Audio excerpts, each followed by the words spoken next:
E a gente, né, sofre muito, né? O senhor falando, eu lembrei do C.S. Lewis.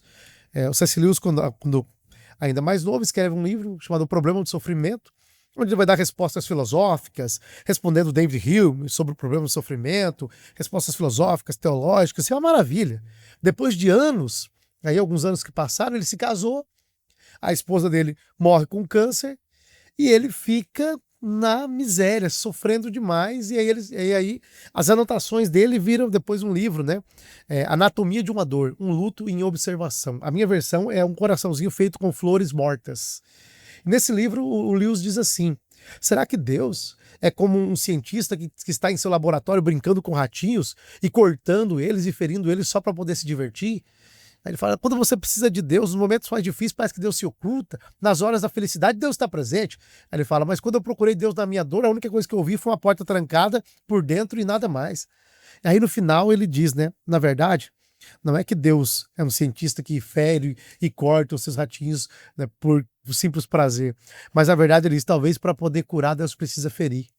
Porque quando você tem um câncer, o médico faz o corte. O corte é uma coisa, né, que sangra, que fere, mas para poder tirar um mal maior. E aí ele usa isso. Quando eu li esse livro, eu fiquei pensando: meu Deus, a gente às vezes vê as feridas, né, que o Senhor está causando em nós, né? Só que essas feridas às vezes têm um propósito que a gente não consegue entender agora pela ótica temporal, né? É muito difícil tudo isso, né?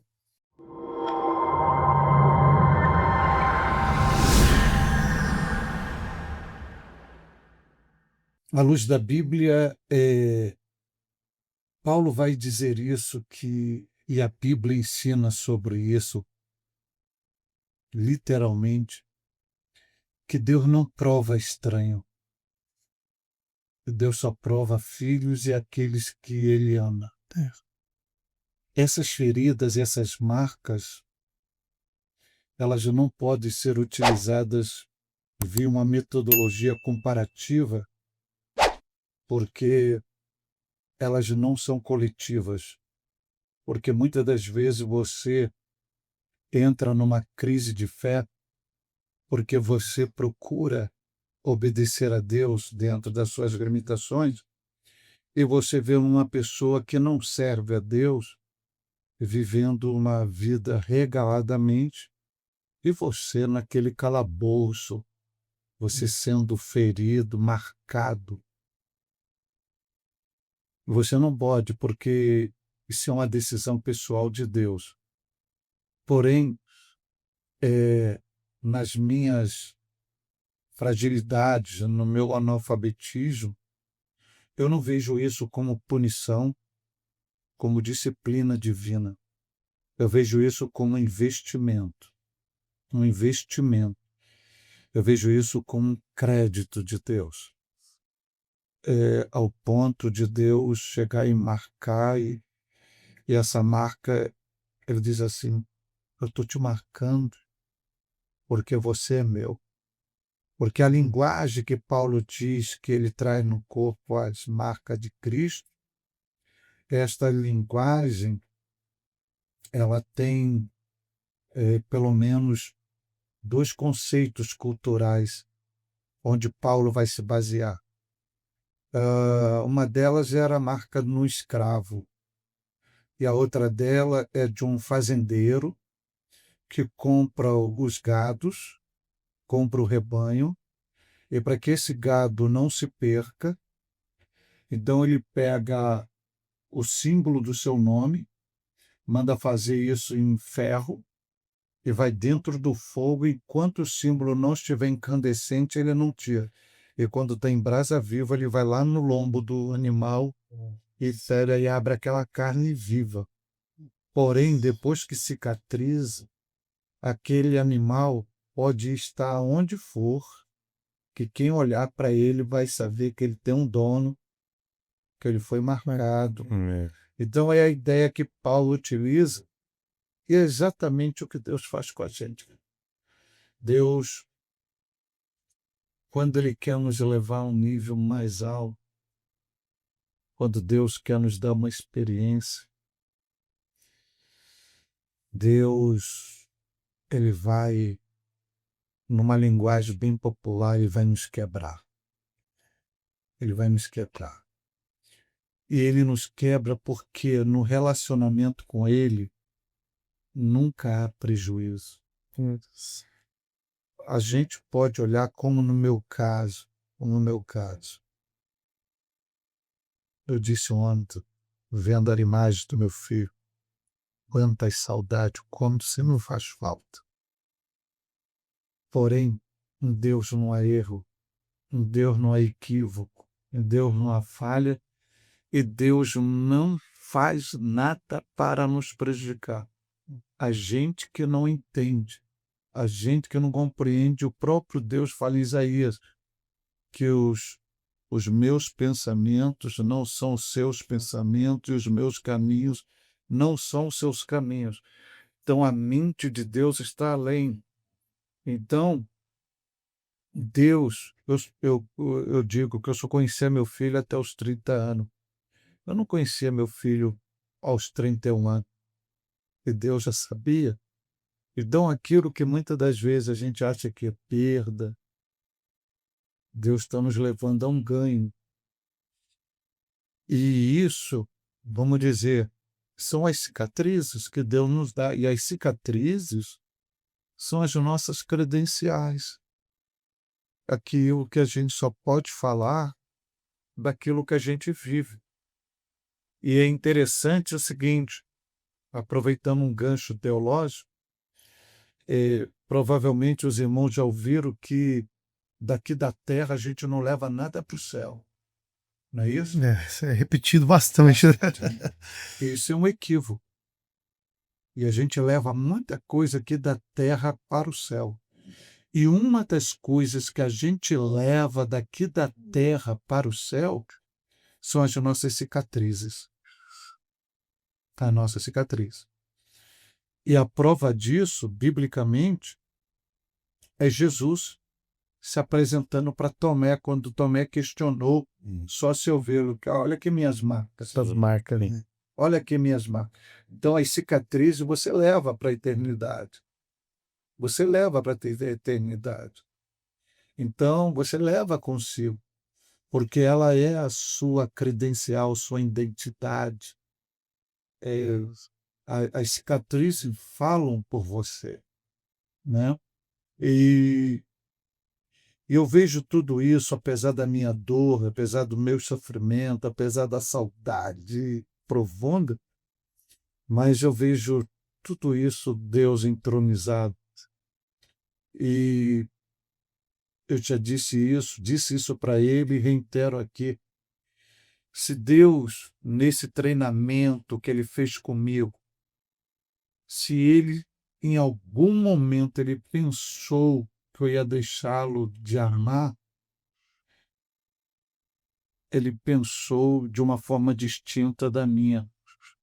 Porque, pelo contrário, mesmo ele me permitindo que essa dor, que essa perca viesse me mutilar emocionalmente, meu amor por ele multiplicou. Cada vez mais. E é isso que me faz caminhar, cara. Faz-me caminhar. Porque se você não tiver a convicção plena que Deus é a razão máxima da sua existência, que Ele é o centro de tudo, que você o ama, você entra pelo caminho da loucura. E existe um lance na Bíblia, eu escrevi até um livro sobre isso, que é a questão da mulher de Jó, propondo para Jó, né? Se você for pelas raízes das palavras, os grandes teólogos, grandes rabinos, né? Você vai ver que alguns defendem uma ideia que a mulher de Jó não falou aquilo, né? Na originalidade. Mas se você for ler os rabinos, os entendidos no assunto, a palavra que está lá, ela faz subentender exatamente isto. Ainda que ela tenha um significado, mas o entendimento diante do processo biológico, sociológico, de tudo que estava acontecendo, a palavra mais próxima para amaldiçoar é aquela. Então, na verdade, quando você analisa friamente a esposa de Jó, ela está num nível de estresse, de desespero, de descontrole tão grande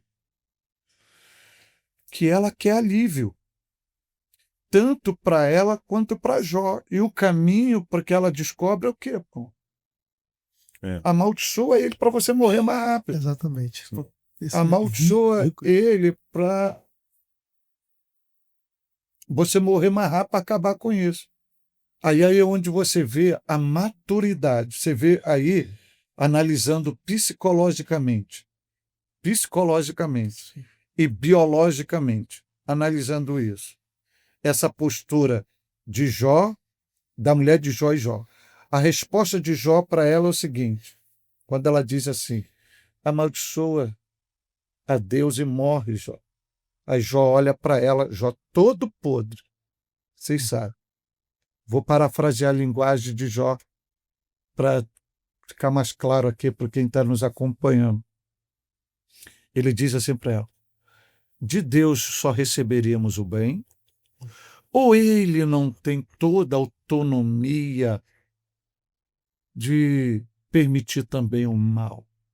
Então eu não vou amaldiçoá-lo, porque ele rege o controle. Ele é o meu dono. Ele faz o que ele bem entender, ele está parafraseando. Sim. Agora vamos analisar isso aqui biologicamente e psicologicamente. Biologicamente, quem era a pessoa saudável? A mulher de Jó. Biologicamente, quem era o podre? Jó. Mas emocionalmente e psicologicamente, quem era podre por dentro? Ela. Quem era o saudável por dentro? Jó. Jó todo podre, todo arrebentado, todo mutilado, porque caía a carne, os bichos comiam. A Bíblia diz que não podia chegar perto por causa do mau cheiro. Jó vai ser o terapeuta dela. Jó vai entronizar Deus dentro dela. Vai ativar a fé.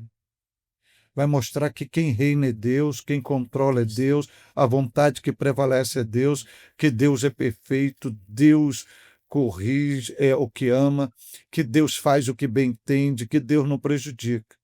Aí você vai no capítulo 13º de Jó, Jó vai dizer o seguinte, ainda que ele me mate, nele eu continuo esperando. Então ele não usou a dor dele, né, para poder fazer o mal para outra pessoa, né, como se tivesse justificado.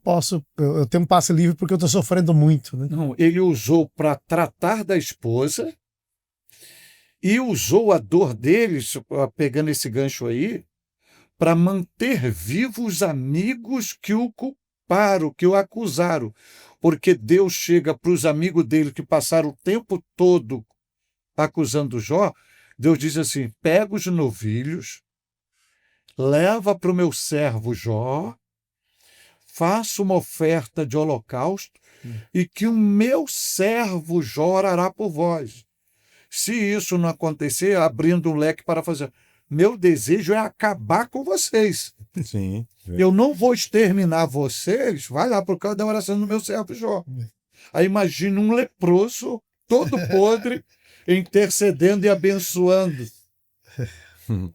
É a dinâmica. Então, é Deus nos ensinando que não há erro, não há falha em Deus. Deus é perfeito. A gente que tem as limitações para compreender o propósito de Deus. Né? E outra coisa, me permitindo aqui, cara, verdade, me permitindo aqui que isso aqui vale salientar.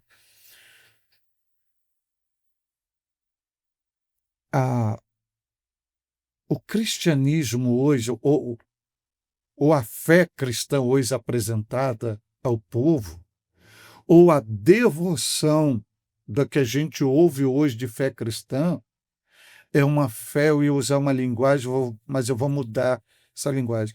É uma devoção muito superficial. Então, isso significa dizer que a maioria das pessoas que estão dentro da nossa igreja, que falam de Jesus, acerca de Jesus, que cantam sobre Jesus, que pregam sobre Jesus, e até mesmo teólogos que ensinam sobre Jesus, nunca conheceram Jesus. Porque a apresentação que eles fazem de Jesus é de um Jesus social. É de um Jesus social. Enquanto que a essência da fé cristã ensinada na Bíblia Sagrada é carregar no nosso corpo os mesmos sofrimentos de Jesus. As aflições de Cristo, Paulo diz. Então, hoje, o povo que está na nossa igreja, e quando eu digo o povo da nossa igreja, é toda toda classe. Só quer o trono de Jesus, só quer a coroa de Jesus, só quer o reino de Jesus, mas não querem a sua cruz, seus espinhos, seus Humilhação. pregos, suas dores. Então, é trazer esse sofrimento, é o morrer diário, é isto. E isso é evidenciado de várias formas. Então, o que eu digo? Esse processo todo que a gente está relatando aqui, eu pude ter um conhecimento de mim mesmo, porque, cara, eu sirvo a Jesus, eu amo Jesus, porque eu poderia optar pela paranoia, pela loucura, e muitos iriam dar razão. É, Numa linguagem popular, eu poderia chutar o balde, sim, poderia ir para outro caminho, e muitos iam me dar razão. totalmente. Mas quando você ama, aí é a linguagem de Paulo.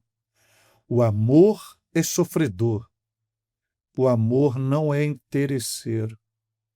E você vê o cântico de Paulo em Romanos 8, Paulo diz assim, ele diz assim, nem a morte, nem a espada, nem a nudez, não perigo. Ele dá uma série de situações que ele diz assim, nada disso pode nos separar deste amor. Então, te arrebenta, arrebenta. Você sangra, sangra. Você tem vontade de desistir? Você que não tem é hipócrita. Tem. Mas por que você não desiste? Por que você não abandona? Por que você não faz opção? Pelo amor que você tem ao Senhor. Por você ter um mínimo de noção de quem é Deus.